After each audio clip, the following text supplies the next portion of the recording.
Empezamos la grabación, un nuevo video de nuestro curso de Economía Política.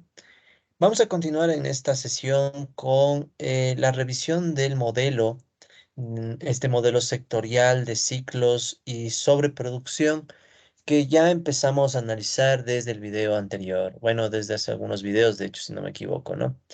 Eh, Recuerden que nosotros ya hemos de este modelo hablado tanto la simbología y la introducción, ¿sí? Algunos supuestos del modelo, y asimismo ya explicamos el esquema inicial con las primeras ecuaciones del modelo, ¿no? Entonces ya vimos las diferentes ecuaciones, incluso recuerden que nos detuvimos un poco en explicar el significado económico de esta variable de tasa de uso de capacidad instalada, sí, eso ya lo explicamos en la sesión anterior.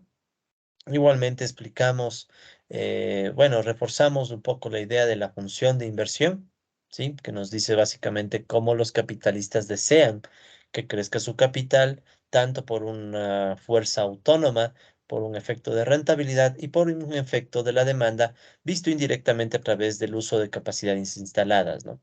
Entonces, al final habíamos quedado en la construcción de un sistema de 13 ecuaciones, ¿sí? Que nos va a servir de base para empezar a analizar cómo se equilibra este modelo, ¿ya? Entonces, si me permiten, aquí está abierto el modelo en el matemática. Voy a cargar el modelo con todas estas ecuaciones, ¿no? Desde la ecuación 1 hasta la ecuación 13, ¿ya? Entonces damos Shift Enter y quedan cargadas las primeras 13 ecuaciones del modelo que ya no hace falta volver a explicar, ¿no? Muy bien, y como les había dicho también en la clase anterior, dentro de este modelo las variables más importantes son a corto plazo las tasas de uso de capacidad instalada, ¿sí? Ya a largo plazo las variables asociadas a la composición o distribución sectorial del capital, la tasa de empleo total y la participación salarial en la producción. ¿De acuerdo?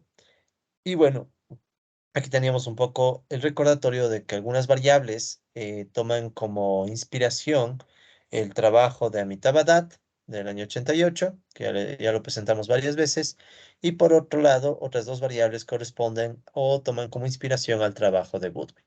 Bien, muy bien, entonces con todo eso, colegas, lo que vamos a hacer ahora es dar de entender cómo se comporta el modelo, primero en el corto plazo y luego en el largo plazo, ¿sí? Entonces vamos a ir explicando punto por punto esta idea, ¿no? Entonces, para estudiar este modelo, vamos a considerar unos supuestos que nos permitan simplificar, ¿sí? El conjunto de ecuaciones, porque caso contrario, el modelo es muy complejo, ¿sí? Tiene muchas ecuaciones, entonces vamos a estudiar un caso simplificado que de todas maneras nos va a permitir sacar conclusiones económicas importantes, ¿sí? Entonces vamos a considerar algunos supuestos para obtener una versión simplificada. Entonces, ¿cuáles van a ser los supuestos? Entonces, estos son un grupo de supuestos adicionales a los supuestos que teníamos al inicio, ¿no? Entonces, por un lado, vamos a asumir que se ahorran todas las ganancias. Entonces, el S1 y el S2 van a ser iguales a 1, ¿sí? O sea, para todos los sectores o para todo I, vamos a asumir que todas las ganancias se ahorran. ¿Qué más vamos a asumir? Vamos a asumir que existen funciones de inversión idénticas de un solo parámetro. O sea, vamos a asumir que todos los alfa y j de las funciones de inversión son iguales a un solo alfa.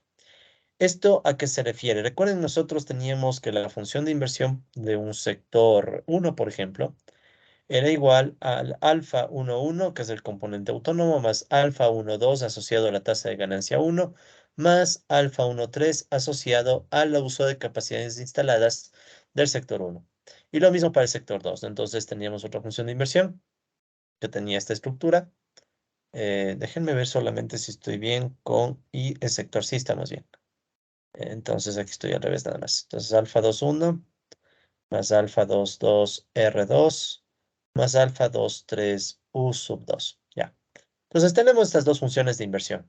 ¿De acuerdo? Que nos dicen cómo los capitalistas desean que crezca el capital tomando en cuenta su componente autónomo, o sea, el capricho, si quieren, de los inversionistas, el componente asociado a la rentabilidad y el componente asociado a la demanda. Entonces, para simplificar la historia, vamos a asumir que todos estos alfas, absolutamente todos, son iguales a un solo alfa. Es un supuesto muy fuerte, ¿no? O sea, estamos asumiendo eso, pero es para que el modelo se nos simplifique bastante y tengamos ecuaciones con las que podamos trabajar manualmente. Sí, porque caso contrario, si cada sector tiene unos alfas diferentes, se empieza a volver un modelo tan grande que ya se pierde la capacidad de hacer un análisis teórico del modelo. Sí, yo quiero mantener ese análisis teórico. Pues vamos a asumir que todas las funciones de inversión tienen un solo parámetro alfa para todo. ¿Ya? Repito, es un supuesto muy simplificador, muy irreal, pero es para que tengamos una versión sencilla del modelo que luego, si quieren, la pueden complicar, ¿no? Ya tienen el matemática, así que ustedes pueden hacer casos más complicados si desean, ¿no?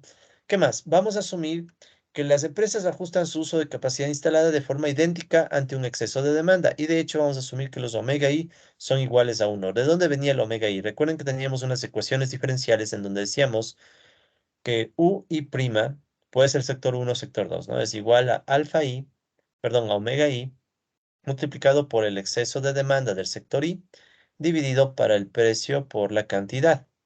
¿Ya? Entonces, lo único que estamos diciendo es que para simplificarnos la vida, esta sensibilidad, recuerden que esta era la sensibilidad que tiene el uso de capacidades instaladas respecto al exceso de demanda.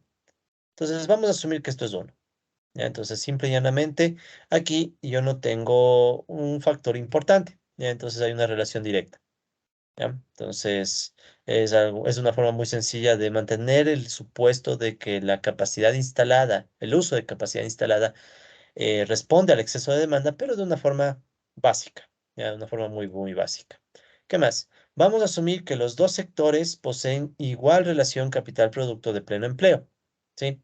Recuerden que este sigma I era una representación de la tecnología, ¿no?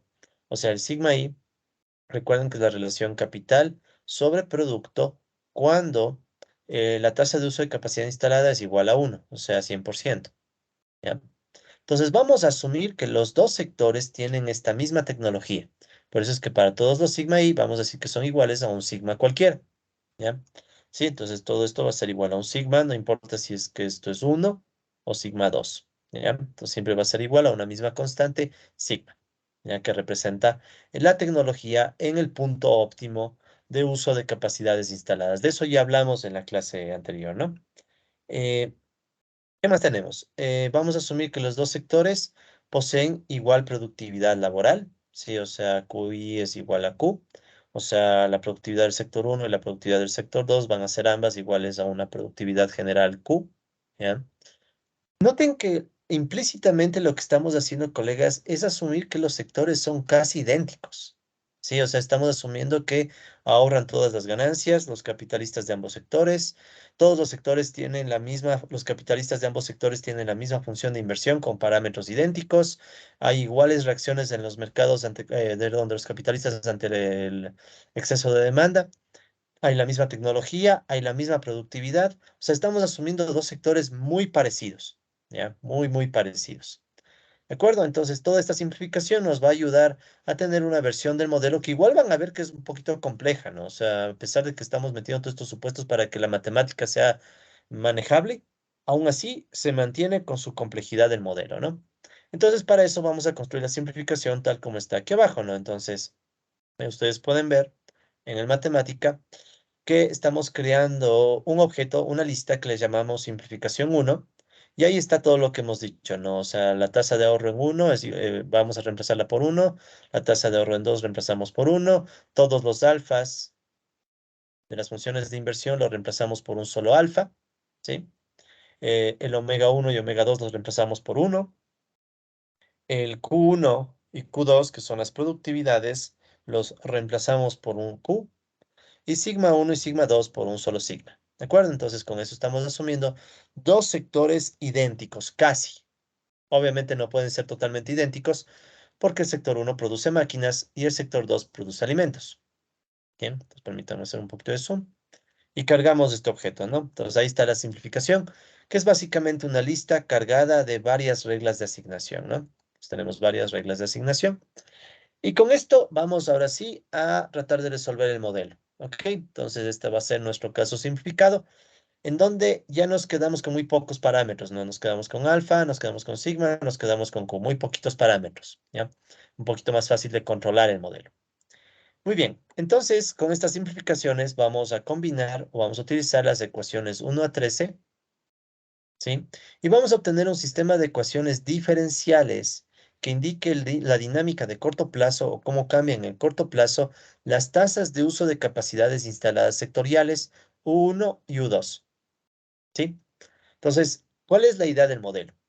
Vamos a asumir que en el corto plazo la demanda puede ser mayor que la oferta, en el corto plazo.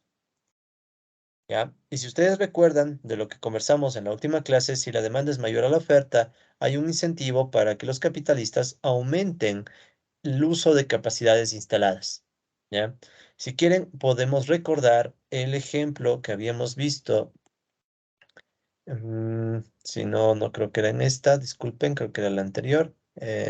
O no, esta misma. Sí, esta misma creo que era, disculpen. Aquí nosotros teníamos este ejemplo de la pizzería, ¿no? Entonces recuerden que según cómo se mueve la demanda, la tasa de uso de capacidades instaladas se va moviendo, ¿no? Si la demanda baja, por ejemplo, aquí ustedes podían ver un ejemplo donde la demanda es menor que la oferta, entonces la tasa de uso de capacidad instalada decae. Y en cambio, si tenemos que hay una demanda mayor que la oferta, el uso de capacidades instaladas puede aumentar, ¿ya? Entonces, esa intuición ahora va a representarse por medio de un sistema de ecuaciones diferenciales, ¿ya? Para eso nos va a servir el matemático. O sea, el matemática nos va a dar una mano para sacar este sistema. Solo quiero darles una intuición. Si nosotros vemos las ecuaciones, todo el sistema de ecuaciones, volvamos al sistema de ecuaciones, ¿ya? De todo este sistema de ecuaciones, ¿sí? De todo este sistema de ecuaciones, nosotros tenemos estas ecuaciones, las que están recogidas en la expresión 12, ¿sí? En donde ustedes ven que tenemos U' del sector uno y 2, U', ¿ya? Entonces, intuitivamente, ¿qué es lo que habría que hacer? Si queremos, aquí omega, sabemos que los omegas se transformaron en 1. Entonces, miren, ¿qué toca hacer? Toca reemplazar el exceso de demanda por el exceso de demanda 2 o el exceso de demanda 1, dependiendo de qué sector analicemos. Toca reemplazar la producción, o P por Q sería mejor reemplazar, no todo el ingreso tal vez. P por Q lo podemos reemplazar dependiendo de lo que está aquí, ¿ya? Y así, porque dentro del exceso de demanda ven que también hay otras variables, ¿no? Entonces, vamos a dejar que el matemática se encargue ahora sí de simplificar este sistema porque ya es mucho más grande. Se podría hacer a mano, pero no tiene sentido si tenemos a mano el software, ¿no? Entonces, si nosotros dejamos que el software resuelva este sistema, ¿qué nos va a dar como resultado? Nos va a dar el resultado. Nos da dos ecuaciones diferenciales, una ecuación diferencial para la tasa de uso de capacidad instalada del sector uno y otra para la tasa de uso de capacidades instaladas del sector 2. ¿Ya? Miremos cómo queda esto y después lo hacemos en el matemática. Sí, bueno, de hecho, en matemática lo que hay que hacer es, no es nada del otro mundo. Miren, básicamente es recoger todas las ecuaciones, ¿sí? Le aplicamos la simplificación uno e indicamos todas las variables para las que queremos resolver, ¿sí? Y luego extraemos las ecuaciones 14 y 15, ¿ya? Entonces ahí extraemos las ecuaciones 14 y 15. Pero bueno, más bien, a ver, hagamos también matemática y después explicamos la parte económica, ¿ya?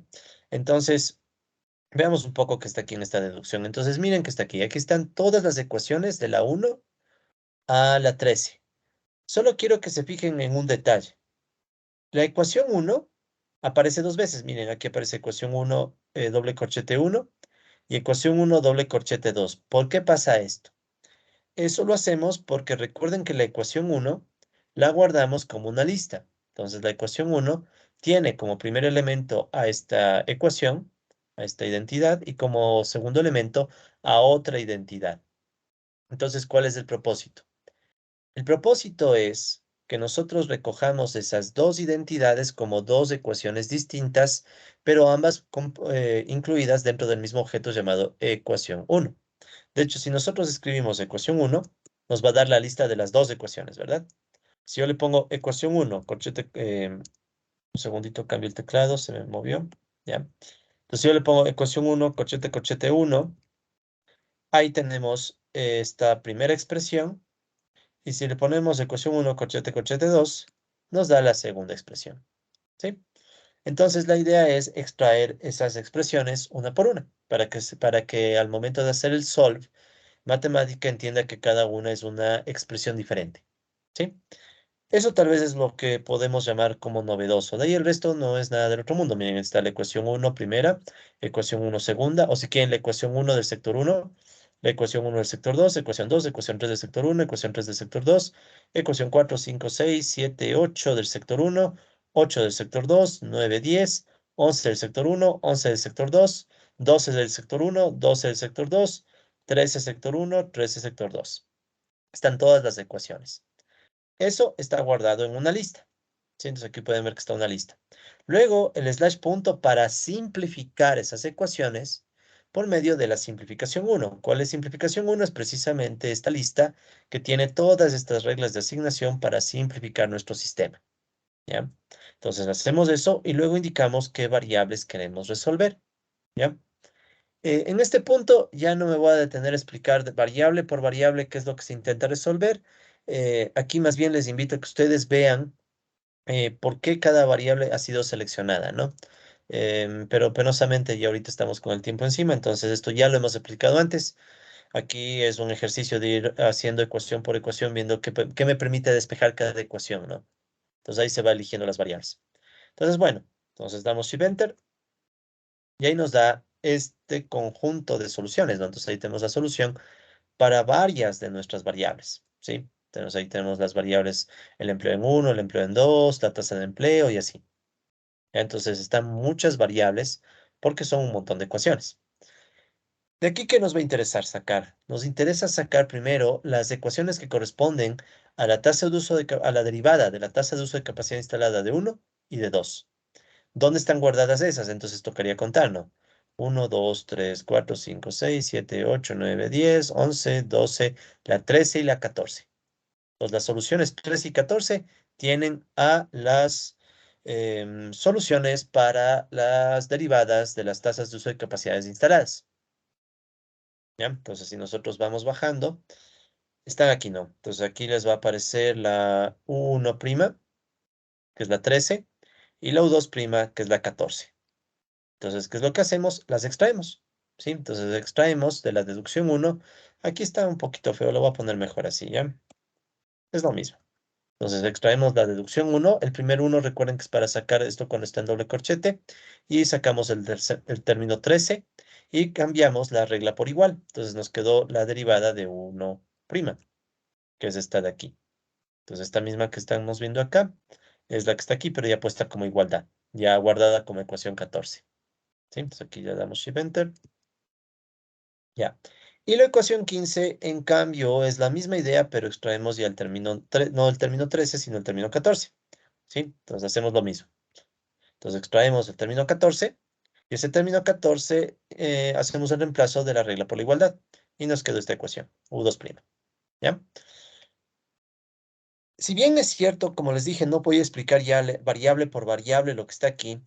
Si quieren, la intuición es que estas ecuaciones 13 y 14 ya no dependan casi de variables, sino que dependan de constantes o de variables que a corto plazo vamos a asumir constantes. Entonces, fíjense de qué depende U1' y U2'. Ya son las mismas que están en la lámina, U1' y U2'. Claro, no exactito, ¿no? Aquí matemática arroja de una forma y yo me tomé la molestia de reorganizar un poco las ecuaciones para poder analizarlas mejor. Sí, pero a la final es la misma, es lo mismo, es el mismo resultado, ¿no? Entonces, miren de qué depende, por ejemplo, el crecimiento de la tasa de uso de capacidad instalada del sector 1. Depende del precio, que es una constante, el precio relativo, ¿no? Recuerden que este P es el precio relativo, ¿sí? El precio relativo que es una constante, alfa, que es otra constante que viene de la función de inversión, ¿sí? Sigma, que es una constante que me dice cómo es la relación capital-producto, ¿ya? ¿Y qué más tenemos? De aquí tenemos, fíjense, la K, la composición sectorial del capital, ¿sí? Eso vamos a asumir que a corto plazo es constante, ¿ya? A corto plazo va a ser constante. ¿Qué más tenemos? Tenemos omega, que es la participación salarial, que igual vamos a asumir que a corto plazo es constante. Ya, esta acá no quiero que se cubra todo, ¿ya? ¿Y qué más nos queda? Fíjense, nos queda después de eso simplemente U2 y U1 y nada más. Entonces miren cómo si yo asumo que K es constante en el corto plazo, O sea, en el corto plazo no puede cambiar cómo el capital se distribuye entre sectores. Y también asumo que en el corto plazo la distribución del ingreso es constante. Entonces, y todas las demás son constantes del modelo, me quedan solamente dos variables. La tasa de uso de capacidad instalada del sector uno, ¿sí? Y la tasa de uso de capacidad instalada del sector 2 y bueno, la derivada, ¿no? Y algo parecido vamos a tener acá. ¿Qué tenemos aquí? Tenemos la tasa de uso de capacidad instalada del sector 2, U2, U2, U1, y el resto son constantes, P, bueno, de hecho está solo P, y las otras son constantes de corto plazo, K y omega. ¿Sí? Entonces, en esencia, colegas, nos queda un sistema de dos ecuaciones diferenciales donde solamente hay dos incógnitas de interés a corto plazo que son justamente las tasas de uso de capacidades instaladas del sector uno y del sector 2. Ya esto es un resultado interesante porque significa que podemos, si resolvemos este sistema, podemos nosotros encontrar el punto de equilibrio, o sea, las tasas de capacidad instalada de equilibrio, ¿sí? En el corto plazo. ¿Ya? Entonces eso ya es un primer resultado interesante, pues como vamos a ver, no tienen por qué coincidir con el pleno empleo, ¿sí? No tienen para nada que coincidir con el pleno. Recuerden que en el pleno empleo U1 es igual a uno y U2 es igual a uno. Aquí no tienen que coincidir para nada con el pleno empleo, ¿no? Pero bueno, ya vamos a ver eso. Muy bien. Entonces, ¿ahora qué vamos a hacer, colegas? Vamos a definir un equilibrio de corto plazo.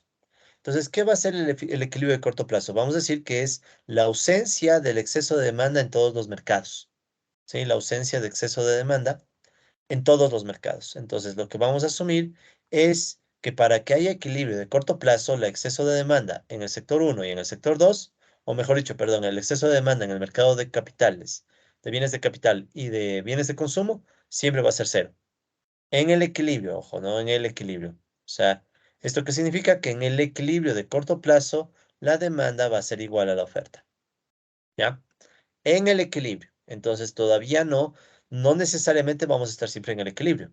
Pero si ya llegamos al equilibrio, ahí vamos a garantizar que los mercados se mantienen con igualdad entre oferta y demanda. ¿Ya? Entonces, aquí esto es muy fácil de escribir. Como ven en la ecuación 16, entonces es una lista donde tenemos estas dos identidades, ¿no? Tenemos esta exceso de demanda uno igual a cero y exceso de demanda 2 igual a cero, y ambas dependiendo del tiempo. ¿Ya? Muy bien, entonces se puede obtener un punto de equilibrio de corto plazo usando esta definición, ¿sí? Porque si ustedes se fijan, volvamos a la ecuación que decía que UI' era igual a omega i, que ya sabemos que se va a volver uno para simplificar, multiplicado por el exceso de demanda i sobre el PIQI. Si los mercados están en equilibrio, el exceso de demanda va a ser cero. Y por esta ecuación, necesariamente el uso de capacidades instaladas va a tener una derivada también igual a cero. ¿Qué significaba que la derivada sea igual a cero? Que el UI se va a volver constante. ¿De acuerdo? Entonces, eso es lo que estamos nosotros haciendo, asumiendo que en el corto plazo el equilibrio va a implicar que el exceso de demanda sea cero. Entonces, vamos a inducir a que no haya cambios en el uso de capacidades instaladas, porque, digamos, los capitalistas se quedarían conformes con ese nivel de capacidad, de uso de capacidades, ¿no? Entonces, para eso sería esta ecuación, ya en términos un poco más instrumentales, ¿no? Muy bien.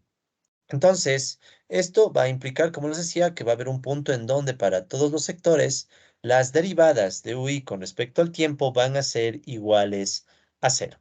¿Ya? Entonces, ¿esto a qué va a ser igual? Bueno, nos da como resultado estas dos, de la ecuación 17 y 18, en donde me dicen cuáles son los valores de las tasas de uso de capacidades instaladas, pero ya de equilibrio. ¿Sí? O sea, en este punto, o sea, con este uso de capacidad instalada, ahí va a pasar que la oferta y la demanda van a ser iguales, ¿sí? Entonces, en este caso va a igualarse oferta y demanda, ¿ya? Aquí pueden ver que está un poco resumido, o sea, aquí están algunos términos y todos dependen de Z1 y Z1 es toda esta otra ecuación, ¿sí? Entonces, Z1 es todita esta expresión, pero en definitiva, ¿de qué dependen estas tasas de uso de capacidades instaladas de equilibrio? Si nos fijamos, dependen de alfa, sigma, ¿sí? Aquí está otra vez alfa, sigma, P, sigma, alfa, sigma y lo mismo, ¿no? Y dependen de K y omega, que son variables que estamos asumiendo que se mantienen constantes a corto plazo. Omega, omega y omega. ¿Sí? Entonces, esto de aquí, si quieren, es el punto de corte o punto de equilibrio de un sistema de ecuaciones diferenciales. ¿Ya? Ya vamos a ver esto en términos gráficos, ¿no? Pero bueno, entonces, ¿cómo nos quedaría finalmente esto? Entonces nos queda de esta manera. Si nosotros hacemos vamos a resolver esta deducción, ¿no? Entonces, permítanme hacerlo en el matemática de una vez. Entonces, ¿cómo se va a ver esto? Entonces, sigamos, ¿no? Entonces, vamos a sacar el equilibrio dinámico de corto plazo. Entonces, construimos primero la ecuación 16, que en realidad son dos ecuaciones, ¿no? Exceso de demanda 1 igual a 0, exceso de demanda 2 igual a 0. Ya, entonces guardamos estas dos ecuaciones. Bien. Y luego nos enfocamos en lo siguiente. Queremos nosotros usar estas ecuaciones, ¿ya? Queremos usar estas ecuaciones para, en definitiva, hacer que estas de acá se vuelvan 0, ¿sí? Entonces, ¿qué es lo que vamos a hacer? Vamos a resolver un sistema de ecuaciones. ¿Qué va a tener este sistema de ecuaciones? Primero las ecuaciones 14 y 15. ¿Cuáles? Estas de acá. La ecuación 14 me indica cuál es la derivada de la tasa 1, ¿sí? Y la ecuación 15 me dice cuál es la derivada de la tasa 2, de uso de capacidades. Luego tomo las ecuaciones 16.1 y 16.2. ¿Cuáles son esas ecuaciones? Las que están acá. Tomo la ecuación 16, el término 1 y el término 2. Entonces ya he tomado las ecuaciones que están aquí. Esta es la 14, ¿sí? La 14. He tomado la ecuación 15 que está acá abajo. He tomado la ecuación 16.1, que es esta. Y tomo la ecuación 16.2, que es la de acá. Entonces, ¿qué me falta? Me faltan unas ecuaciones que les conecten a estas parejas, ¿no? ¿Y cuáles son esas ecuaciones? Son la ecuación 12. Ya, entonces, ¿cuál es la ecuación 12? No quiero subir de nuevo, entonces solo voy a poner ecuación 12 para que recordemos. Entonces, la ecuación 12 es justamente esta ecuación que me dice que el cambio en el uso de capacidades, sí, el cambio en el uso de capacidades depende, en definitiva, del exceso de demanda. Porque aquí se ve claramente que si el exceso de demanda se hace 0, lo demás es positivo, entonces no tenemos para dónde ir. Esto se hace 0. Y si este se hace 0, también U2', perdón, se hace 0. Entonces, ¿qué hacemos? Completamos el sistema. Bueno, veamos aquí. Tomando el primer término de la ecuación 12 y el segundo término de la ecuación 12. ¿Ya? Entonces, con eso tenemos un sistema que ya podemos resolver. ¿Sí? Entonces, ¿cómo se resuelve? Bueno, aquí está la explicación. A ver, carguemos la ecuación 16 de nuevo, por si acaso. Entonces, ¿qué es lo que hacemos aquí en deducción, esta deducción? Tomamos el sistema de ecuaciones que acabo de mencionar y luego pedimos que se despeje U1, U2, y bueno, también pedimos que se despeje U1', U2' y exceso de demanda 1 y exceso de demanda 2. Aquí no hay mucha magia, miren. Exceso de demanda 1 va a salir 0. Exceso de demanda 2 va a salir 0. Luego, estos ceros, ¿qué provocan? Provocan, déjenme otra vez, a ver, de ganar, escribí un segundito. Subamos otra vez, ya. Entonces, ¿qué es lo que provocan estos ceros, no? El exceso de demanda 1, 0, provoca que, tenía aquí la ecuación 12, no, a ver, de gana borré la ecuación 12, un segundito. Ecuación 12, esa era la que realmente necesitaba, ya. Disculpen, ya, entonces ahora sí. Esta exceso de demanda que se volvió 0, le va a transformar a esta ecuación en 0. O sea, todo esto se hace 0 y por tanto U1' se vuelve 0. ¿Ya? Y lo mismo está pasando con la otra ecuación. El exceso de demanda 2 que se transforma en 0 le está afectando a este término, al U2', y luego el U2' por este otro se vuelve 0. ¿Ya? Entonces lo que está haciendo internamente matemática. Ya nosotros aquí solo le hemos dado la instrucción. Y luego, ¿qué va a hacer matemática? Ahora sí le voy a borrar nomás la ecuación 12, ya no me sirve aquí. Entonces, ¿qué es lo que hace luego matemática? Este U1', 0 y U2', 0, les traslada acá. Entonces, U1' se hace 0, U2' se hace 0, y pasamos a dejarle a matemática que tenga estas dos ecuaciones y resuelva para U1 y U2. Y ahí nos da las soluciones para U1 y U2. Y tenemos el equilibrio de corto plazo, ¿sí? A través de esta deducción 2. Entonces, para sacar ya el equilibrio de corto plazo, aquí en esencia yo saco como ecuación, les voy a guardar en una sola lista, ¿no? La ecuación 17 y la 18, que son los equilibrios de corto plazo. Y lo que hago en definitiva es de esta deducción 2 extraigo estos dos primeros términos, el término uno y el término 2. Entonces miren cómo aquí estoy haciendo corchete, corchete, ¿no? El primer uno es para romper o deshacerme de este corchete. Y luego digo que quiero los términos uno y 2 para llevarme la regla de asignación de uno y la regla de asignación de 2. Y cambio regla por igualdad. Y ya tenemos ecuaciones 17 y 18. ¿Sí? Entonces aquí están las ecuaciones 17 y 18, que son los valores, pero ya de equilibrio de corto plazo. ¿Ya? ¿De acuerdo? Entonces ya tenemos nosotros, ¿sí? Ya tenemos nosotros estas dos ecuaciones de equilibrio de corto plazo. Muy bien. Ahora, ¿qué podemos nosotros hacer? Una vez que tenemos esto, vamos a entender un poco la estabilidad de este equilibrio, ¿no? Y también cuando este equilibrio es positivo, ¿no? Entonces, primero, cuando el equilibrio es positivo, porque obviamente estas tasas siempre deben ser positivas, o sea, no tiene sentido económico que estas tasas sean negativas, ¿sí? No puede pasar. Es necesario que sean positivas. Entonces, para que sean positivas, si ustedes se fijan, eh, todos estos valores, los que estoy tachando, son positivos. Todo este paréntesis positivo es positivo, positivo, positivo. Uno menos omega es positivo porque recuerden que omega está entre cero y uno, ¿no? O sea, omega nunca puede ser uno o más. Si omega fuera uno, significa que los trabajadores se llevan el 100%. Y eso no va a pasar. Y peor, no puede ser mayor a uno porque significaría que los trabajadores se llevan más del 100% del producto. Tampoco tiene sentido económico. Entonces esto es cero. Perdón, esto también es positivo. De hecho, si se acuerdan, uno menos omega en esencia es cuánto les toca a los capitalistas. ¿Ya? Entonces esto no nos interesa. Realmente, el término que va a definir el signo es Z1. ¿Sí? Pongámosle en amarillo. Entonces Z1 es el término que realmente va a definir el signo. Z1. Y en Z1, si ustedes se fijan, tenemos esta expresión. ¿Ya? Aquí no aparece, aquí matemática lo pone de forma desordenada, yo ordené, ¿no? Yo a mano ordené un poquito estas ecuaciones y queda este término Z1 en donde esto va a ser positivo siempre y cuando alfa, este alfa sea pequeño, ¿sí? Porque todo lo demás no hay a dónde hacerle, no hay a dónde más. Este es positivo, uno menos omega es positivo, positivo, positivo, o sea, no tenemos a dónde ir. Todo depende de este alfa, porque si ven que aquí está un menos. Si este alfa es pequeño, entonces se garantiza que Z1 es positivo. Y si Z1 es positivo y como todos los demás términos son positivos, tenemos un equilibrio positivo, que es lo primerito que necesitamos, porque no tiene sentido una tasa de capacidad instalada negativa. Sí, eso es evidente que no tiene sentido. Muy bien, entonces continuemos. ¿Qué nos va a quedar luego? Por ende, primero debemos encontrar esta condición, o sea, saber cuán pequeño tiene que ser alfa. Entonces, este alfa tiene que ser lo suficientemente pequeño como para cumplir con esta desigualdad. ¿Ya? Entonces, esta es la desigualdad en donde básicamente vemos que alfa tiene que ser menor a esta ratio y esta ratio necesariamente es menor a 1. ¿Ya? ¿De dónde salió esta ratio? Le dejamos que haga el matemática, ¿sí? O sea, aquí no nos vamos a complicar la vida. Entonces, vamos a la matemática para que saque esta condición para equilibrio positivo, ¿no? Entonces, miren lo que hacemos. Esto es un poquito más engañoso, ¿no? Cómo hay que hacerlo, ¿ya? Verán, tomemos cualquiera de las dos. Voy a tomar la ecuación 17, como está aquí en el código. Entonces, voy a tomar la ecuación 17. La ecuación 17, como pueden ver, es una identidad. Dice U1t igual a esta división, ¿ya? Si yo hago ecuación 17, 1, ustedes saben que va a tomarse el lado de la izquierda, 1t, ¿ya?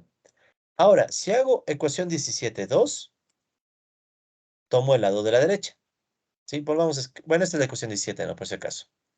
Resaltemos de ¿ya?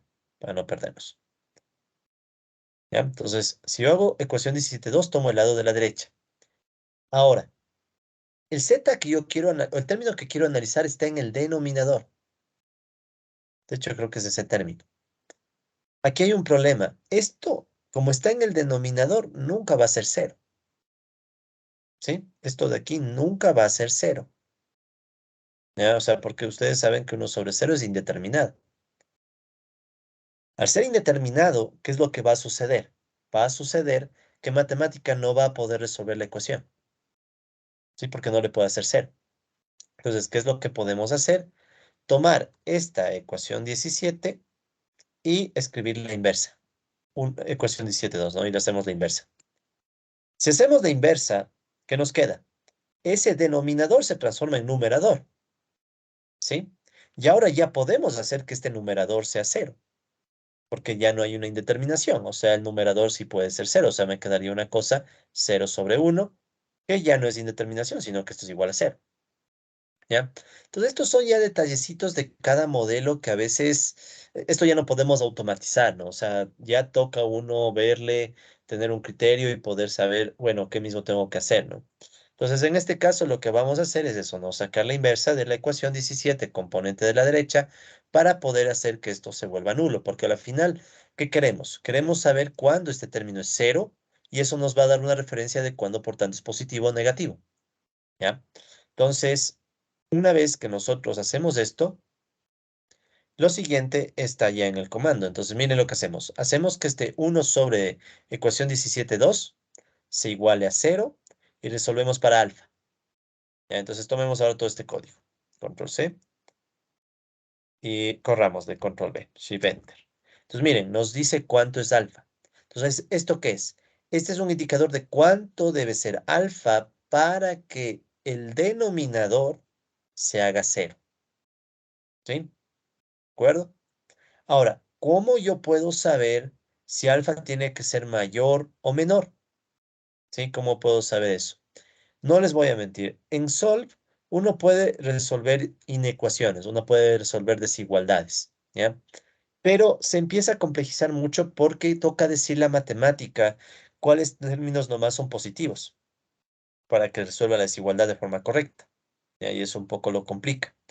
Yo no me compliqué la vida. La verdad, colegas, ¿qué hice? Una vez que resolví el solve, como ven, hice este doble corchete 1, 1. Lo voy solo a copiar, ¿ya?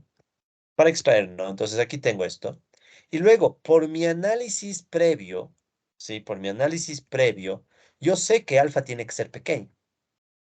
Porque si alfa es pequeño, entonces este término negativo no va a crecer tanto y por tanto garantizaríamos que esta expresión sea positiva.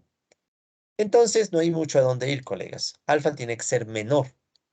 ¿Sí? Entonces es más bien una cosa intuitiva. Claro, en realidad lo saqué a mano ya, pero eh, si lo tuviéramos que hacer en matemática, aquí viene la intuición.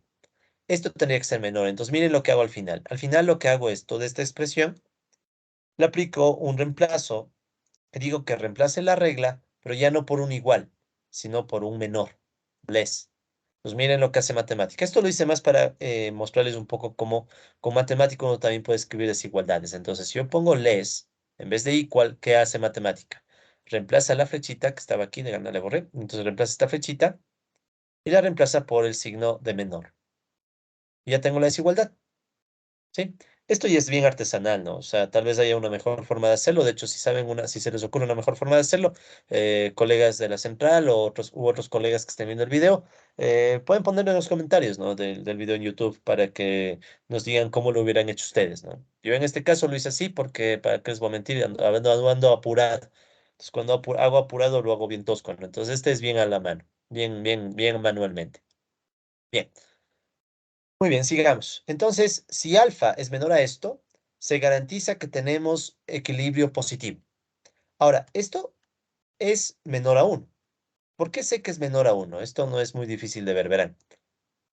Aquí ustedes pueden ver que en el numerador está 1 menos omega. En el denominador también está 1 menos omega. Pero en el denominador tenemos 1 menos omega multiplicado por 1 más sigma. Este número es mayor a 1 porque sigma es positivo, entonces todo esto es mayor a 1. Y aparte le estamos sumando otro término positivo. Entonces, necesariamente el denominador va a ser más grande que el numerador, porque está 1 menos omega sobre 1 menos omega más muchas cosas, o multiplicado por más cosas. O sea, este denominador es más grande. Por tanto, estoy dividiendo un número para otro número más grande, por ende es menor a 1. No hay a dónde ir. Entonces, yo sé que alfa tiene que ser menor a 1, pero al mismo tiempo menor a esta ratio. ¿Ok? Entonces, esa es la condición para tener un equilibrio positivo. Ya, entonces, eso ya es una primera garantía. A mí no me interesa, colegas, que ustedes se sepan esta condición para nada. Más bien quiero que capten lo importante que es que en un modelo tratemos primero de verificar que es económicamente realizable, o sea, que sea con equilibrios positivos, porque es bien raro que en economía tengamos equilibrios con puntos negativos. Tal vez si fuera una deuda, déficit del gobierno, tal vez ahí podríamos pensar en equilibrios con puntos negativos. Pero de ahí lo usual es equilibrios positivos, ¿no? Entonces, eso es una cosa que siempre hay que estar verificando, ¿sí? Porque si ustedes no verifican eso, pueden estar obteniendo un modelo que en realidad genera equilibrios negativos y ya no tiene sentido económico. ¿Ok? Listo. Una vez que tenemos eso, viene la siguiente parte. La siguiente parte es verificar si este equilibrio es estable o inestable, ¿sí? Entonces aquí, ¿cómo lo podemos hacer? Vamos a hacerlo, bueno, aquí está un poco más matemático, pero vamos a hacerlo a partir de cosas que hemos visto, ¿ya? Me olvidé de hacer este análisis, ¿ya? Pero lo voy a hacer ahorita. Lo voy a hacer ahorita y va a quedar en el matemática. Vamos a hacer el análisis gráfico que aprendimos a hacer en el modelo de Goodwin, ¿ya? Vamos a hacer lo mismo, pero lo vamos a hacer en este modelo. Entonces vamos a poner aquí eh, estabilidad del equilibrio de corto plazo, análisis gráfico. Ya, entonces vamos a hacer el análisis gráfico y luego hacemos el análisis matemático. El análisis matemático está programado, es el que está aquí, ¿no? Análisis matemático. Ya. Pero primero hagamos el análisis gráfico, que es el que ustedes ya aprendieron a hacer conmigo a través del modelo de Goodwin, ¿ya?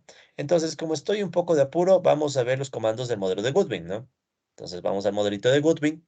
Y en el modelito de Goodwin, ustedes recordarán que hicimos un análisis para ver cómo se comportaban las soluciones del modelo, con unas flechitas, esos gráficos, básicamente gráficos para este estilo de solución. ¿Dónde está? ¿Dónde está? ¿Dónde está? Eso, este tipo de gráficos, por ejemplo, ¿no? El stream plot, ¿ya? O el stream plot o el stream plot con el que yo puedo sacar el plano de fase. ¿Ya? Entonces, ¿cuál era el plano de fase? Recuerden que es un plano eh, en donde ustedes ver cómo se van fluyendo las diferentes soluciones del sistema de un sistema de ecuaciones diferenciales, por ejemplo, ¿sí? Ya, entonces, ¿qué es lo que vamos a hacer aquí? Lo que vamos a hacer es reconstruir este gráfico, ¿ya? Para nuestro modelo. Entonces, ¿qué es lo que voy a hacer? Bien sencillo, voy a copiarme los códigos. También esto es bien común en programación, colegas, ¿no? O sea, uno a veces se copia y pega comandos de un programa a otro programa, o perdón, de una aplicación a otra aplicación. Pues yo voy a copiar y le voy a pegar en nuestro modelito de ahora, ¿no? Entonces, para hacer este análisis gráfico, ¿ya? Pues voy a construir un gráfico que le voy a llamar gráfico uno. Déjenme ver si abajo no hay algo más que se llame gráfico uno. No creo, bueno, creo que está con nombre de figura más bien, ya. Entonces vamos a crear un gráfico uno. Este sí lo vamos a crear desde cero porque no lo tenía programado, me disculpan, ahorita caí en cuenta. Entonces vamos a construir el stream plot, que es esta representación en flujo, ¿ya? Entonces solamente aquí para recordar que este es el plano de fase, ¿no? Plano de fase. Entonces vamos a construir el plano de fase. Entonces, ¿cómo se construye el plano de fase? Recuerden que aquí lo que necesitamos es poner números a las ecuaciones, ¿ya? O sea, necesitamos que nuestras ecuaciones, todos los términos que están por ahí tengan números. Entonces, vamos a ponerle números. ¿Qué números vamos a ponerle? Vamos a poner los siguientes números, colegas. Eso lo tenía más abajo, pero lo voy a adelantar, ¿no? Entonces, disculpen que me mueva mucho abajo un ratito. Em, no, muy abajo. Más arribita tenía los números. Vamos a simplificarle bastante con algunos números al modelito, colega. Solo que quiero ver dónde está esa simplificación. Bueno, no importa. Entonces vamos a poner aquí simplificación. En vez de ponerle uno, vamos a ponerle simplificación n. O G, simplificación G para el gráfico. ¿Ya? Entonces, ¿qué tenemos que simplificar, colegas? ¿O qué tenemos que hacer? Tenemos que poner números. A qué cosas tenemos que ponerle? Tenemos que ponerle números. Vamos al sistema de ecuaciones. ¿Ya? A todos los términos que están aquí, que no sean U, ya que no sean U. Entonces, todos los términos que están aquí, que no sean U, les vamos a poner números, ¿sí? ¿Qué números les vamos a poner? Vamos a usar los valores que están en el artículo, ¿ya? Entonces, aquí en el artículo vamos a utilizar estos valores que están aquí. Entonces, vamos a usar un alfa, ¿ya? Esto después lo pongo en las láminas, ¿no, colegas? Sino que disculpen porque eh, no quiero lanzarles de golpe el análisis matemático sin que antes hagamos el gráfico, ¿ya? Sino que me olvidé. sea, con tantas cosas, disculpen, uno se olvida a veces. Pero bueno, ahorita lo hacemos. Bien, entonces vamos a hacer esta simplificación. Entonces vamos a poner como alfa, escape alfa. Vamos a ponerle, esto sería asignado un valor de 0.4. Sigma, ya, le vamos a poner un valor al 62 de 2, ya. Ya, esos otros términos todavía no los vemos, esos quedan para más adelante. Entonces, ¿con qué más le simplificamos? Déjenme ver. Eh, ya, Q, creo que vamos a ponerle, déjenme ver un ratito, disculpen, voy a irme más abajo, ¿ya? Quiero ver con qué valores porque después se hace otra simplificación más al modelo, ¿no? P igual a 1, creo que también hacemos Q igual a 1. Denme un segundito, disculpen, ¿no? Mil disculpas que ahorita estoy viendo esto. Pero P es igual a 1, o sea, le vamos a simplificar con P igual a 1 y veo que no aparece Q, no aparece Q. Si no aparece Q, ya no hay problema. Sí, no aparece Q. Aquí sí está Q, no está Q, ¿no? No aparece Q. Bien, entonces tenemos que hacer solo P igual a 1 y creo que ya estamos. Entonces vamos a poner que P va a ser 1, ¿ya? Y luego tenemos que poner valores para K y omega, ¿ya? Entonces para K y omega, K sub T, ya K sub T, vamos a ponerle un valor. Pero vamos a ver qué valor le ponemos acá sub. Esto después lo pongo en láminas, ¿no? Les pido disculpas que ahorita me pongo a ver esto, sino que es para sacar la solución gráfica, ¿no? Quiero ver un ratito un gráfico. Es que no quiero escoger cualquier valor porque después vaya a salir mal. Vamos a escoger un 402, 402,076. Ya, nos vamos a poner estos valores, ¿no? Acá va a ser 4. eh, L, si está por ahí, aunque no creo que está, vamos a ponerle que sea 0.76.